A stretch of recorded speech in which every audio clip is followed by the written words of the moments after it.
The Nectar of Immortality, Sri Nisargadatta Maharaj's Discourses on the Eternal, edited by Robert Powell PhD. Chapters 1 to Chapter 21 of 21 chapters. Prologue. Thanks and gratitude to the editor, Sri Robert Powell, for the compilation and the book. Thanks and gratitude to the website archive.org for the text used in this video. Sri Nisargadatta Maharaj saying, quote, "If one obtains and relishes the nectar of the Lord's feet, the Karanamrita, the mind can be conquered.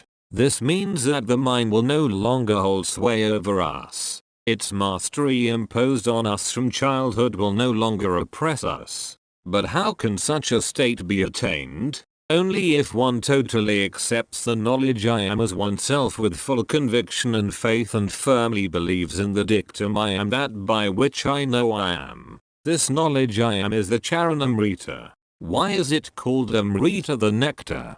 Because, by drinking nectar, one becomes immortal. Thus, a true devotee, by abiding in the knowledge I am, transcends the experience of death and attains immortality. Consciousness does not shine by itself. It shines by a light beyond it. Having seen the dreamlike quality of consciousness, look for the light in which it appears, which gives it being. There is the content of consciousness as well as the awareness of it. To expound and propagate concepts is simple, but to drop all concepts is difficult and rare. Sri Nisargadatta Maharaj, The Nectar of Immortality. Acknowledgements by the editor. This book has come about through the combined efforts of a small number of Sri Nisargadatta Maharaj's devotees, and to them the editor expresses his gratitude.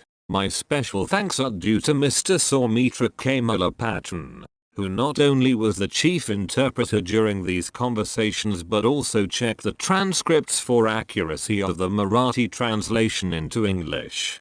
Sri Nisargadatta Maharaj, born in Bombay in 1897. His parents, who gave him the name Maruti, had a small farm at the village of Kandalgaon, and it was here that he spent his early years. In 1924 he married, later becoming a cigarette trader in Bombay, where he and his wife raised a family. From early childhood he had taken a keen interest in spiritual matters. His talks with holy men sharpening his inquisitive mind and kindling a spiritual fire. At the age of 34 he met his guru, and 3 years later realized himself. Taking the name of Nisargadatta, he continued to live the life of an ordinary Indian working man, but his teachings, which he set out in his master work I Am That, and which are rooted in the ancient Upanishadic tradition, made a significant philosophical break from contemporary thought.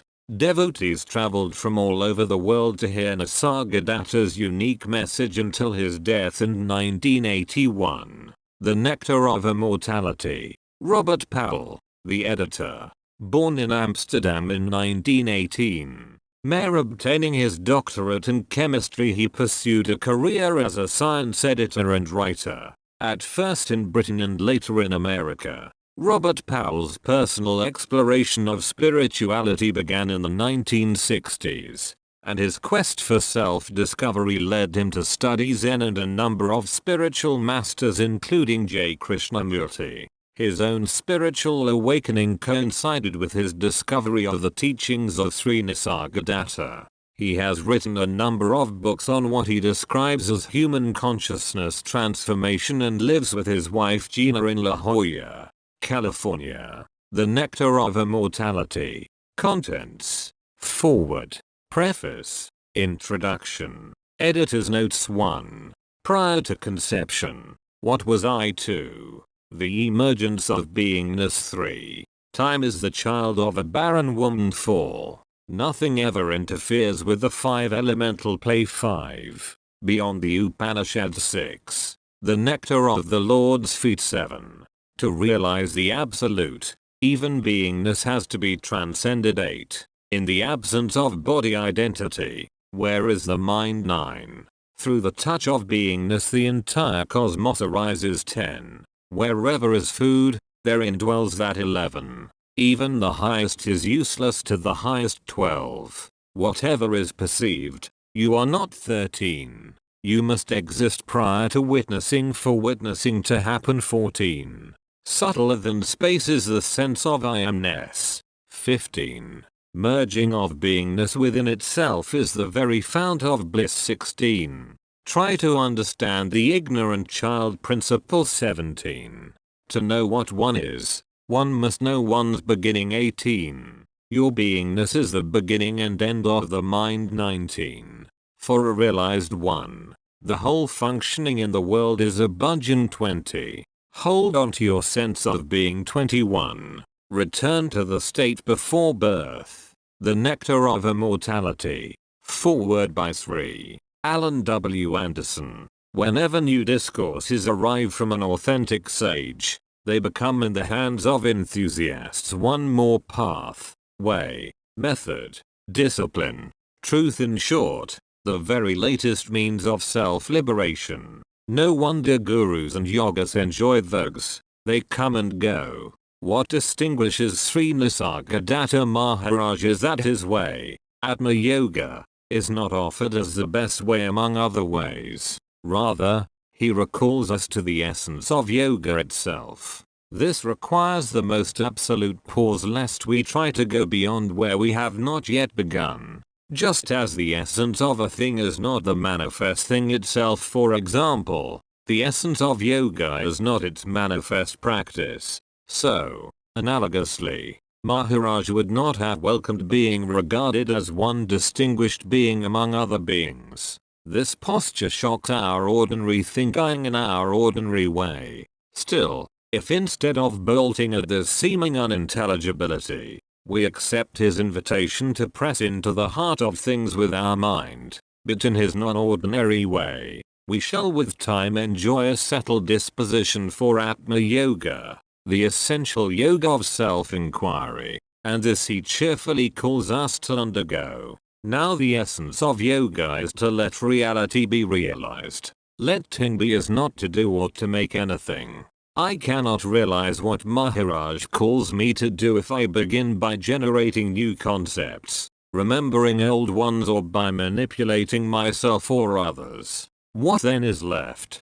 These transcripts edited by Dr. Robert Powell are in themselves sufficient to make this question and its answer clear. This foreword is not an attempt to paraphrase them, but to suggest very briefly what might prove helpful perspectives in which to study them. The ordinary life lived in the ordinary way is lived out within a conflict of motives. Vision and practice in one's personal career do not harmonize with one another. Authentic yoga enables them to coincide.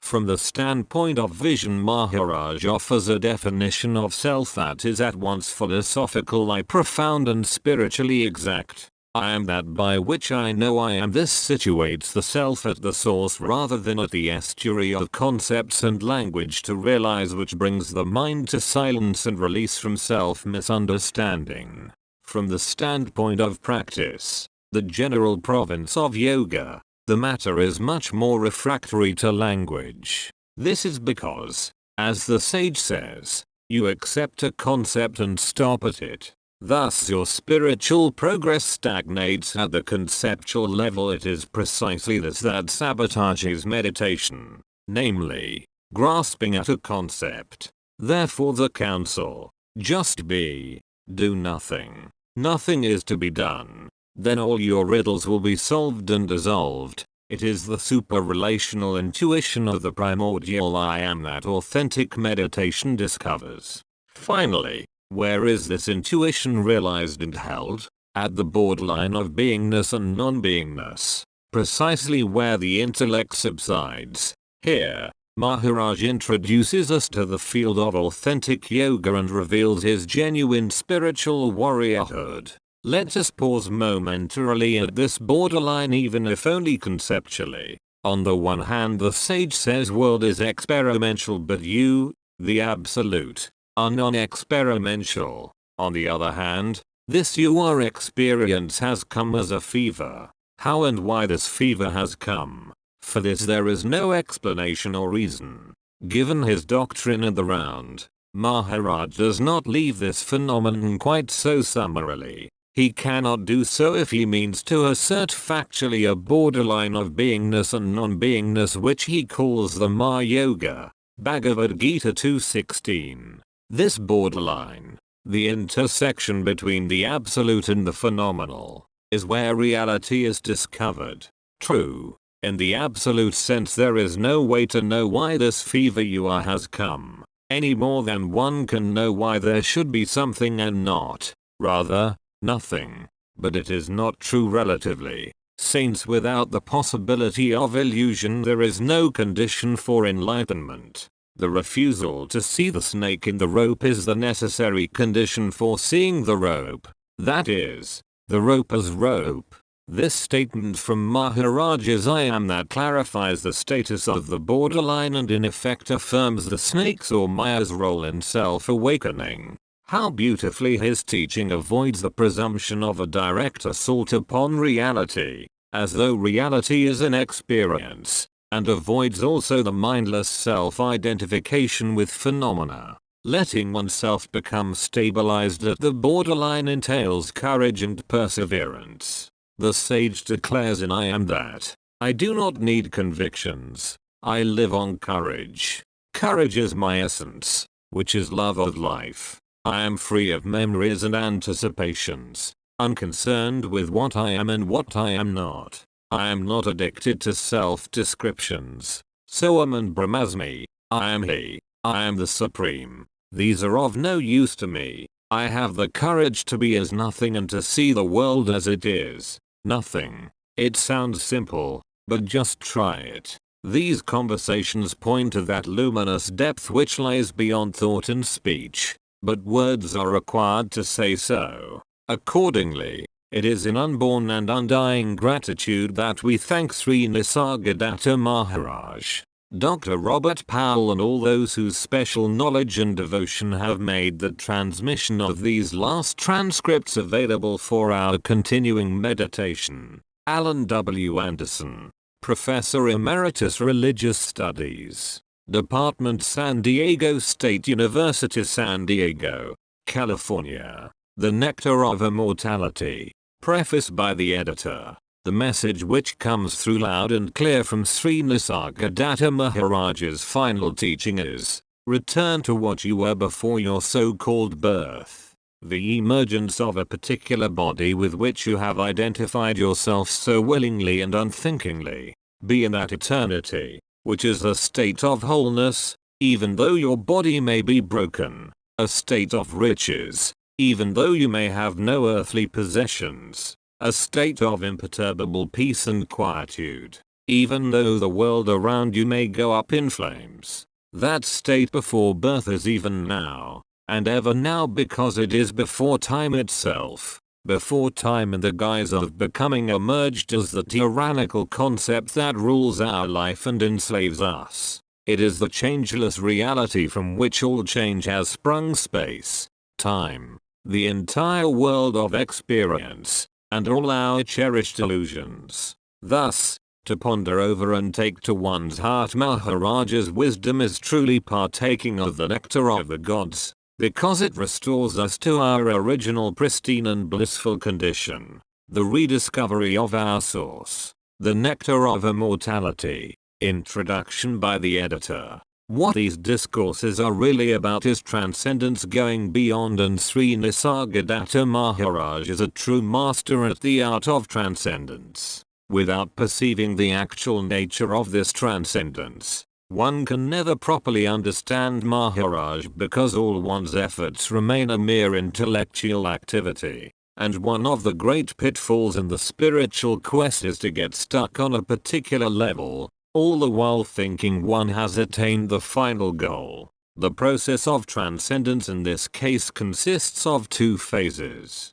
First, by thorough understanding of what one is operationally, through careful observation and contemplation, one may come to a realization of the sense of being, or the consciousness of I amness, in its pure state, without the slightest taint of individuality. For this consciousness is actually the universal consciousness and is realized only through transcendence of the me. Essential in this realization is the understanding of one's real identity, which has been obscured by our identification with the body. The body itself is inert and does not proclaim any identity. By identifying with the body we are imposing limits on ourself, where in reality there is none. Thus, we are the totality in which all objects and personalities appear and disappear, but in itself is personality less or impersonal. Upon cutting this false identification with the body, our real nature manifests as formless, bodiless and mindless, in which the mind is viewed as mere internal noise, or an artificial, that is conceptual, framework superimposed on a state of no mind, the manifest dynamic consciousness. In this state one has no needs and demands, and so there can no longer exist any problems. It should also be seen clearly that this consciousness or beingness, the sentience which distinguishes us from a lifeless lump of flesh, has come upon us like a stranger in the night, beyond any apparent causality. Although in itself of a strictly temporal nature and intermittent in its manifestation, it ever strives to maintain continuity in time through anchoring itself to the sense of body and the memory of the manifold experiences and conceptual images that make up the body's mental associations. The second phase of the process of transcendence is that in which even this beingness or universal consciousness is transcended. The beingness, in its aspect of knowingness, transcends itself, leading to the realization that one is that beingness as phenomenon or manifestation only, but fundamentally one is not that at all. One is none of these temporal things because space-time has no reality outside our being. It has come about with the beingness as a mode of perceptual experiencing, that is, as an experimental framework which enables us to observe the essentially formless and timeless as objects in sequential manner. So what is one then, when all the superficial and superimposed appearances have been removed? One is what always has been and always will be, timelessly, the source, or the absolute, which has spawned this entire relative world. On the other hand, because the beingness is strictly temporal, it cannot even support itself. It needs the support of the absolute, and so ultimately we are that. One common problem is that we wish to reach that, when in reality we are it all the time. We think that self-realization consists in becoming aware of, no experience, or understand the absolute all modes of duality that apply only to the beingness. Does a fish in the ocean, in order to function, have to have a certain awareness of water? Do human beings, while living in space, need special understanding of space? Maharaj, in this connection, states paradoxically, whatever you understand, you are not. In non-understanding you understand yourself best. Therefore, simply to be, without trying to think on it, that is, without superimposing distraction as mind. What pains us particularly in this is the complete reversal of accepted social values. To view our ultimate reality as a kind of nothingness or emptiness, an eternal stillness rather than continuous movement and activity towards some useful end, is like standing things on their head. The point is that we live essentially for the waking state. In this state we do things as a doer, working towards our imagined security and happiness, and in the process gather ever more experiences at the same time. The sleep state is considered an irrelevant interval, if not a waste of time, and a fearful reminder of death. But the truth is the very opposite. The waking state only is time, and all that is part of the beingness which is inevitably to be lost. So what, ultimately, is the use? The concept that things have an ultimate usefulness which, on the most profound level, is the same as time and the absolute must be dropped as erroneous. As Maharaj stated so pointedly, Even the highest is useless to the highest. In dreamless sleep, all the memories of the day's activities are lost and there is then no problem at all. There is no time to pass or waste, and when we wake up we have only the memory of a blissful state. The fact of the matter is that the waking state is only another dream and part of the same mechanism that causes us to dream in our sleep. The twofold transcendence as sketched above may perhaps be further clarified by the following analogy. While looking at a motion picture, we are so taken by the apparent reality of the moving figures on the screen that we momentarily forget they are actually the shadows cast from a large number of static pictures, and that what we are really looking at is the screen only. In this observation, the screen is the only reality. All else is appearance and therefore illusory. This analogy relates, respectively, to the separate individualities in our world perception and the universal consciousness or beingness. Yet, ultimately, this screen would not have been observed but for the light from the projector, which is what we actually perceive as reflected by the screen. Similarly, the beingness could not have manifested without the light of the Absolute. And just as the physical light itself cannot be perceived directly but only through reflection against a surface, so the Absolute, as pure subjectivity, cannot be experienced directly but manifests, as consciousness, only through its reflection against the relative world, as objectivity. Maharaj on many occasions introduces a little Hindu cosmogony when referring to whatever happens in the beingness as the action of the three guna cell on the five elements and their interplay. One reason is obviously to establish a connection with these classical Hindu notions that are so familiar to the Indian portion of his audience. However, I suspect that a more important consideration is to stress the strictly impersonal nature of the world process, which absolutely does not allow for the presence of a doer. After all, if we have come about as the result of such interplay of impersonal elements, we are essentially still at only impersonal, since at no time has an individual entity been introduced except as concept. At other times, Maharaj refers to the universal consciousness as the chemical, emphasizing its inherent mechanistic character. Thus, we are ineluctably led to the conclusion that everything happens by itself, and that an individual doer is totally a figment of our imagination. One could also say that to separate I would have entailed the infusion or creation of an individual soul on a fundamental level. Having understood what our real nature is, it now appears that Maharaj has miraculously transcended all theories of creationism. It should further be noted that Maharaj throughout his teachings explicitly or implicitly transcends all other dualities as well, even the basic question whether duality or non-duality is the nature of the ultimate reality, long a bone of contention in Indian philosophical thinking.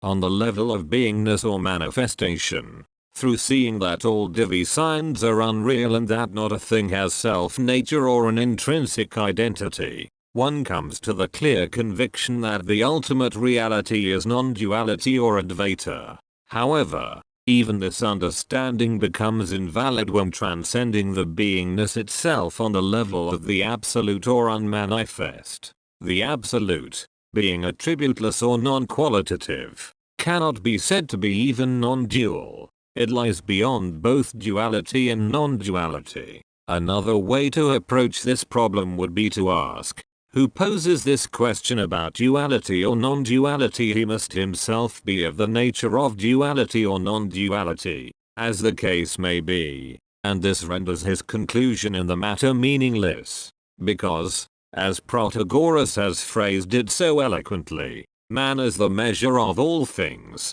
The world perception is necessarily contiguous with the nature of the perceiver. This means that the answer is already contained in the question and so really only defines the limits of the questioner. Meditation on this point silences the questioning intellect and leads to its transcendence. The duality of theism and atheism is likewise transcended. God or gods can only be in the realm of beingness. In Maharaj's scheme of things, God is not of the highest, for even God needs the support of the Absolute. As he so often stated, for God to exist, you must be there first. Without you, God cannot exist. Finally, Maharaj transcends the separate paths of bhakti and jnana, devotion and knowledge. Both approaches can lead to the highest. It depends on one's disposition and aptitude which serves him best. But the ultimate flowering in the moment of grace is identical, the final surrender of the ego. It is an event that transcends any path and any personal attributes. Thus Maharaj's uniqueness is perhaps the universality of his teaching, which is equally valid and pertinent to the heart-oriented and the head-oriented person, the East and the West. The Nectar of Immortality. Editor's notes. The basic truth of what the great Advaita masters teach is essentially the same, which is to be expected since there is only one reality. However, different teachers lay different emphasis on various aspects of this teaching and to this purpose employ slightly different nomenclatures or use these terms in flexible ways as it suits their purposes. Thus, I amness and beingness and these conversations are generally used by Maharajas denoting limited states of understanding which are fundamentally based on a sense of separate identity, resulting from taking oneself to be the body. They are wholly conceptual. Often, Maharaj uses both terms interchangeably. At other times, depending upon the emphasis he wishes to convey, he denotes beingness as a somewhat superior state, which arises upon transcendence of the elemness and equates the manifest consciousness.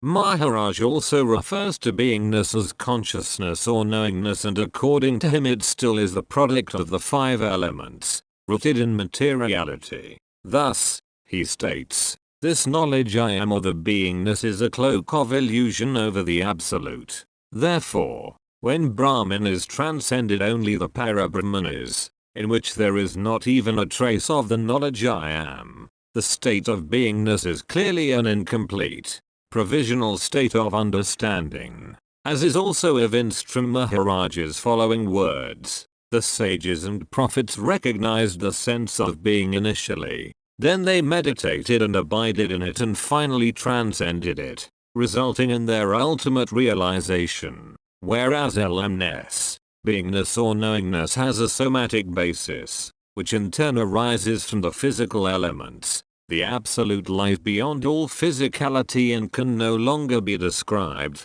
In the Absolute one has no instrument to make any statements. What I am in the absolute sense, it is not possible to convey in any words. In that ultimate awareness, nobody has any consciousness of being present. The presence itself is not there in the Absolute. Maharaj teaches that upon transcendence of the individual consciousness into the universal manifest consciousness, the latter rests upon and lies within the unmanifest or Parabrahman, where the latter denotes that principle which was unaffected by the dissolution of the universes and is a non-state. He also declares, please apprehend this clearly, that you, the Absolute bereft of any body identity, are complete, perfect and the unborn. In his teaching, you as the Absolute never have or had any birth. All forms are a result of the five elemental play. This Parabrahman lies beyond both duality and non-duality. Since it is prior to space and time, we can only properly talk of duality or non-duality within the physical mental sphere, that is within consciousness. It is the Absolute or the ultimate subject, what one is, for there is no longer anyone or anything, not even the consciousness to experience it. Finally, it must be noted here that other sages as well as classic Vedanta scriptures are commonly using elemness and beingness, spelled with a capital B, interchangeably with the Parabrahman or Absolute, and the Absolute is then referred to as consciousness with a capital C, and consistently denoted by the term Self. Sri Ramana Maharshi, and as the I principle, Sri Atmananda. Even this consciousness is not everything and it is not going to last for all time. Find out how that consciousness has arisen, the source of the consciousness. What is this body? The body is only an accumulation of food and water. Therefore, you are something separate from either the body or the consciousness. Sri Nisargadatta Maharaj. Jivatman is the one who identifies with the body-mind as an individual separate from the world. The Atman is only beingness, or the consciousness, which is the world. The ultimate principle which knows this beingness cannot be named at all. It cannot be approached or conditioned by any words. That is the ultimate state. Sri Nisargadatta Maharaj. End of prologue. The Nectar of Immortality. Sri Nisargadatta Maharaj's Discourses on the Eternal. Edited by Robert Powell PhD. Chapters 1 to Chapter 21 of 21 chapters. Thanks and gratitude to the editor, Sri Robert Powell, for the compilation and the book. Thanks and gratitude to the website archive.org for the text used in this video.